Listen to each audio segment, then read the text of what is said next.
Right news రాజకీయ విశ్లేషణ కార్యక్రమానికి స్వాగతం. ఆంధ్ర రాష్ట్రంలో అధికారంలో ఉన్న తెలుగుదేశం పార్టీలో అసమ్మతి సెగలు రగులుకుంటున్నాయా? కనీ విని ఎరుగని రీతిలో అత్యంత మెజారిటీతో గెలిచిన కార్యకర్తల్లో మాత్రం ఆ చింత తీరడం లేదా?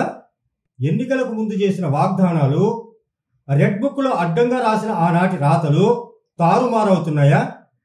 చేసేందుకు చేతి నిండా పనులు లేక, గొప్పగా కార్యక్రమాలు జరిపేందుకు నిధులు లేక కార్యకర్తలు ఉసూరుమంటున్నారా? పదవుల పంద్యారంలో జాప్యం, ఇచ్చిన పదవులకు సంబంధించిన అర్హతల్లో గోప్యం ఇటు నాయకులను అటు కార్యకర్తలను తర్జన భర్జనలో పడేస్తున్నాయా? అధికార తెలుగుదేశం పార్టీకి చెందిన కార్యకర్తల హృదయాల్లో జరుగుతోన్న అలజడులకు సమాధానం చెప్పే నాదుడే లేడా? ఇలాంటి అనుమానాలకు సమాధానం కావాలంటే ఈ కార్యక్రమాన్ని ఒకసారి ప్రతి ఒక్కరూ తప్పక చూడాల్సిందే.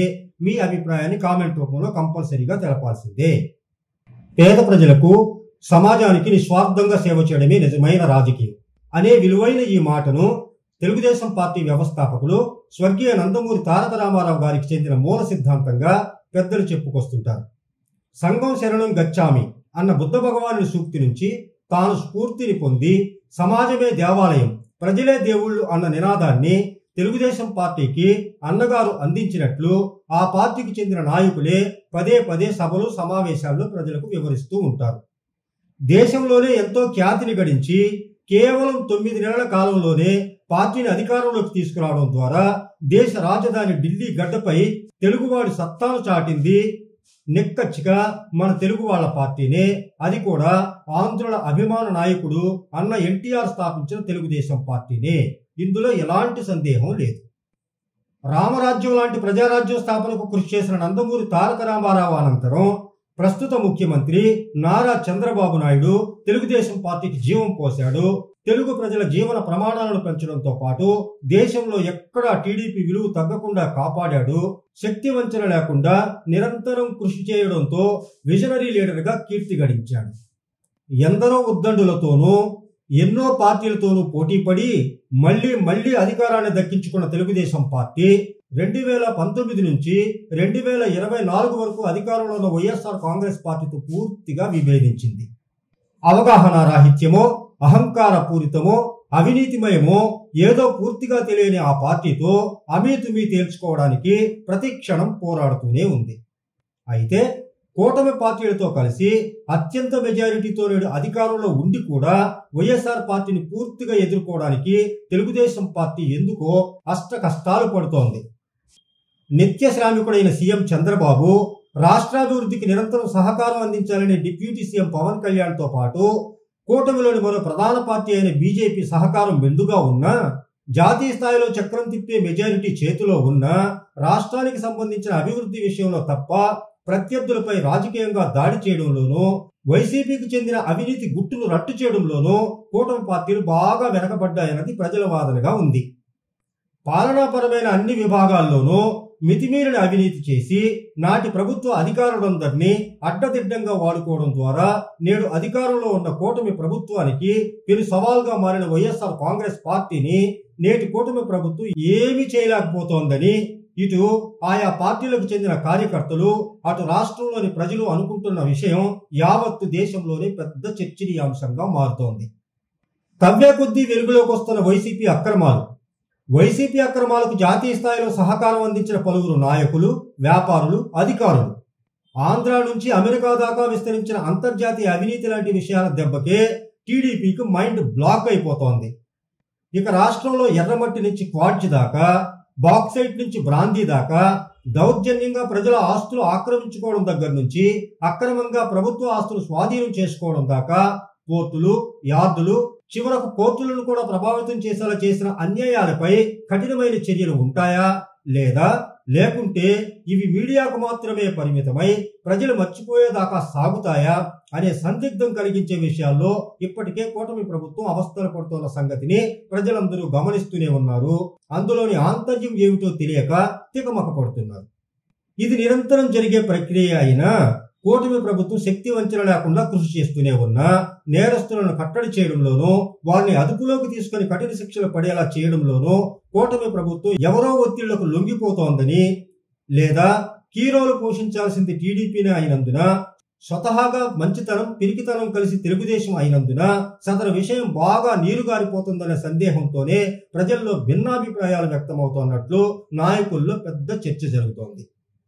ప్రతిపక్ష పార్టీకి ఎక్కడా భయం కలిగించకపోవడం, పైగా తిరిగి వాళ్ల నుంచే మేము అధికారంలోకి వచ్చేస్తున్నాం, మీ అంతు చూస్తాం అని ప్రతి సవాళ్లు ఎదుర్కోవడం వలన టీడీపీ క్యాడర్ బాగా బలహీనమైపోయిన సంగతి ఒక ఎత్తు అయితే, సొంతంగా టీడీపీలోని అసమ్మతి సెగలు, వర్గ పోరు, పరాయి పెత్తనం, అజమాయిషీల్లో డొల్లతనం, నాయకుల్లో మర్మం ఇలాంటివన్నీ వెరసి కార్యకర్తల్లో అసహనం, అశాంతిని నెలకొల్పాయని లోకం కోడై కూస్తుంది. ముఖ్యంగా తెలుగుదేశం పార్టీలో గెలిచామన్న తృప్తే తప్ప ఎక్కడా ఎలాంటి జోష్ కనపడకపోవడం విడ్డూరంగా ఉంది. తమ ఆత్మాభిమానం దెబ్బతిన్నందునే ప్రతి పౌరుడు వైసీపీకి ఎదురు తిరిగి రాష్ట్ర భవిష్యత్తును దృష్టిలో ఉంచుకుని ఓట్లు వేశారన్నది జగమెరిగిన సత్యం. అందుకు ఆయా పార్టీల కార్యకర్తలు ఎంత శ్రమ పడ్డారో, గ్రామ స్థాయిలో ఎన్ని ఒత్తిళ్లు ఎదుర్కొన్నారో వివరించాలంటే ఏ ఒక్క రోజులోనూ పూర్తయ్యే పని అయితే ఎంత మాత్రమూ కాదు. అలాంటి వారందరినీ ఆదరిస్తామని, అర్హతకు తగిన విధంగా పదవులు ఇస్తామని నాడు తెలుగుదేశం పార్టీ గొప్పగా వాగ్దానాలు చేసింది. ఆ పార్టీ జాతీయ ప్రధాన కార్యదర్శి, ప్రస్తుత మంత్రి లోకేష్ బాబు అయితే ఒక అడుగు ముందుకేసి వైసీపీ దౌర్జన్యాలకు భయపడవద్దని, అన్ని విధాలుగా పార్టీ అండగా ఉండి ప్రతి కార్యకర్తను ఆదుకుంటుందని, ఇంకా బంపర్ ఆఫర్ ఏంటో తెలుసా, ఎవరి మీదైతే ఎక్కువ కేసులుంటాయో వాళ్లకు తగిన పదవులిచ్చి ఆదరిస్తామని ప్రకటించడం లాంటివి చేసి క్రేజ్ని పెంచుకున్నారు. ఇలాంటి ప్రకటనలకు ఆకర్షితులైన నాయకులు, కార్యకర్తలు ఎంతో ధైర్యంగా ముందుకొచ్చారు. అష్ట కష్టాలు పడి తమ పార్టీని అధికారంలోకి తెచ్చుకున్నారు. అయితే పార్టీ అధికారంలోకి వచ్చిన నెల రోజుల నుంచే నాయకులు, కార్యకర్తలు దిగాలు పడిపోయారు. నాటి ప్రకటనలన్నీ ఒట్టి నీటి మూటలేనని, అధికారంలోకి వచ్చాక కార్యకర్తల కన్నిటికి విలువే లేకుండా పోయిందని, ఏ ఒక్క కార్యకర్తకు మేలు జరగకపోగా కనీస గౌరవ మర్యాదలు కూడా కరువయ్యాయని, పట్టించుకునే నాయకులే లేక చెట్టుకొకరు పుట్టుకొకరుగా కార్యకర్తలు మిగిలిపోయారని టీడీపీ తమ్ముళ్ళు ఎక్కడ ఏ కార్యక్రమంలో కలుసుకున్నా ఇవే మాటలుగా మాట్లాడుకోవడం పార్టీ ప్రతిష్టను దెబ్బతీసేలా ఉంది. ఇచ్చిన హామీల మేరకు నామినేటెడ్ పదవుల్లో నాణ్యత, నిపుణత లేకపోవడం, పదవుల పందేరంలో సామాజిక న్యాయం పూర్తిగా కనుమరుగు కావడం, పార్టీకి పూర్తిగా పని చేయించుకోవడమే కాక ఇన్ఛార్జీల పేరుతో పక్క జిల్లాల్లోనూ సేవలు చేయించుకుని వాళ్ళకి తగిన పదవులిచ్చి ఆదరించాల్సిన సమయంలో వాళ్ళకి మొండి చేయి చూపించడంతో ఇటు నాయకుల్లోనూ అటు వాళ్ళను నమ్ముకున్న కార్యకర్తల్లోనూ నిరాశ బాగా రగులుకుంది. తద్వారా టీడీపీలో నిస్తేజం నిండుకుంది. ఇక పార్టీ కోసం కష్టపడిన నాయకులు, కార్యకర్తలపై అకారణంగా పెట్టిన కేసుల్లో ఎలాంటి పురోగతి లేదు. పార్టీ అధికారంలోకి వచ్చిన వెంటనే వాటిపై చర్యలు చేపడతామని, అక్రమ కేసుల నుంచి ఉపశమనం కలిగించడం ద్వారా కార్యకర్తలను ఆదుకుంటామన్న మాటల్లో నిజం లేకపోగా, కష్టపడిన వారికి పదవుల సంగతి అటుంచి వాళ్ళని కటకటాల వెనక్కు పంపుకుంటే చాలు అన్నట్లు అక్కడక్కడ సెటైర్లు వినిపిస్తుంటే టీడీపీలో నిరాశ ఎంత రాజ్యమేలుతుందో ఇట్టే అర్థమైపోతుంది ఎవరికైనా. ఇంకా ఆసక్తికరమైన సంగతి ఏంటంటే, టీడీపీ కార్యకర్తలకు ఏ ప్రభుత్వ అధికారి మాట వినడం లేదు సరికదా, ఇంకా లేనిపోని రూల్స్ వినిపిస్తున్నారు. పదే పదే అదే పని మీద తిప్పించుకోవడం ద్వారా కార్యకర్తల సహనానికి పరీక్ష పెట్టి మీ పార్టీ నాయకుల్లో సత్తా లేదని, పై అధికారులకు హుకుం జారీ చేయడంలో ఫెయిల్ అయినందునే మేము మీకు న్యాయమైన పనులు కూడా చేయలేకపోతున్నామని చెప్పడంతో కార్యకర్తల్లో ఆవేదన మొదలయ్యింది. పార్టీకి కావలసినంత మెజారిటీ ఉన్నా ప్రజలతో నేరుగా సంబంధాలు లేని వారికి కొన్ని మంత్రి పదవులు ఇచ్చినా, ఉన్న ఎమ్మెల్యేలు, ఎంపీలు అందరినీ పూర్తిగా పట్టించుకోకపోయినా కార్యకర్తలు సర్దుకుపోతున్నారు. కానీ నిన్న మొన్నటి వరకు బాహాటంగా విభేదించి మళ్లీ మేమే అధికారంలోకి వస్తున్నాం, మీ అంతు చూస్తామంటూ బెదిరించి టీడీపీ కార్యకర్తలపై కళ్ళెర్ర చేసిన వాళ్ళనే మళ్లీ పార్టీలోకి చేర్పించుకోవడం, చేసిన ప్రతి పనిలోనూ అవినీతి మరకలు అంటించుకుని అందిన కాడికి దోచుకున్న వైసీపీ నాయకులకు దొడ్డిదారిన ఆపన్న హస్తం అందివ్వడంతోనే ప్రతి కార్యకర్త గుండెల్లో మంటలు రగులుతున్నట్లు తెలుస్తోంది. ఇప్పటికే అప్పుల కుంపటిగా మారిన రాష్ట్రాన్ని దారిలో పెట్టాల్సిన పని, అవినీతి సామ్రాట్లుగా మారిన వైసీపీ నేతల పని పట్టాల్సిన పనితో అల్లాడిపోతున్న తెలుగుదేశం పార్టీకి క్రమశిక్షణ, సుశిక్షణ కలిగిన కార్యకర్తలను కాపాడుకోవడం ఎంతో కష్టంగా మారిపోయింది. ఎందుకో తెలియదు కానీ విజిలెన్స్లు, ఇంటెలిజెన్స్లు సరిగా పనిచేస్తున్నాయో లేదో కానీ కార్యకర్తలు కన్నీళ్లు తుడిసే కార్యక్రమంపై టీడీపీ అధిష్టానం చర్యలు చేపట్టకపోవడం కడు శోచనీయం. మొత్తానికి మొత్తంగా రాష్ట్రంలో రుచిలేని పాలన సాగుతుందనడానికి పై ఉదాహరణలే కారణం. కావున ఇకనైనా తెలుగుదేశం పార్టీ జాతీయ నాయకత్వం తమ కార్యకర్తల కష్టాలను అర్థం చేసుకుని వాళ్ళను అన్ని రకాలుగా ఆదుకోవడం ద్వారా తమ పార్టీ ఉనికిని శాశ్వతంగా కాపాడుకునే ప్రయత్నం చేయాలని టీడీపీ క్షేత్రస్థాయి నాయకత్వం అభ్యర్థిస్తోంది. మేధావులు, నిష్ణాతులు, అపర చాణక్యులు, రాజనీతిజ్ఞులు, ప్రజాసేవలో ఆరితేరిన ఎందరో నాయకులున్న పార్టీ తెలుగుదేశం పార్టీ. అలాంటి వారిని మళ్లీ విధిగా నియమించిన వాళ్లకు సరైన అధికారాలను ఇచ్చి ఏ 3 నెలలకో 6 నెలలకో కార్యకర్తల్లో స్ఫూర్తిని రగిలించి వాళ్ళ న్యాయమైన కోరికలని తక్షణం నెరవేరేలా చేసి టీడీపీ అంటే పిరికితనం నిండిన పార్టీ కాదు అన్న ఎన్టీఆర్ ఆదర్శంగా నిండైన చైతన్యం నిండిన పార్టీ అని రుజువు చేయాల్సి ఉంది.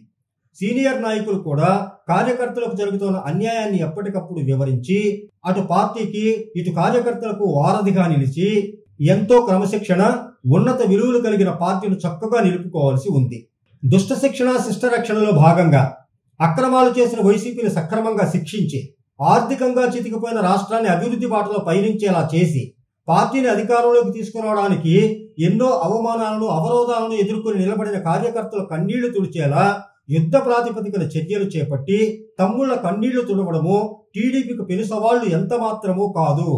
సుశిక్షితులైన నాయకులను, కార్యకర్తలను కాపాడుకోవడమే తెలుగుదేశం పార్టీ కుటుంబ ధర్మమని త్వరలో రుజువు చేసి టీడీపీ అధిష్టానం అటు ప్రజల్లోనూ ఇటు పార్టీలోనూ ఎనలేని కీర్తిని గడించడం ద్వారా దేశ చరిత్రలోనే కనీవిని ఎరుగని ఖ్యాతిని గడించాలని మన రైట్ న్యూస్ మనస్ఫూర్తిగా కోరుకుంటుంది. ఈ వీడియో మీకు నచ్చితే షేర్ చేయండి, లైక్ చేయండి, కామెంట్ చేయండి ప్లీజ్.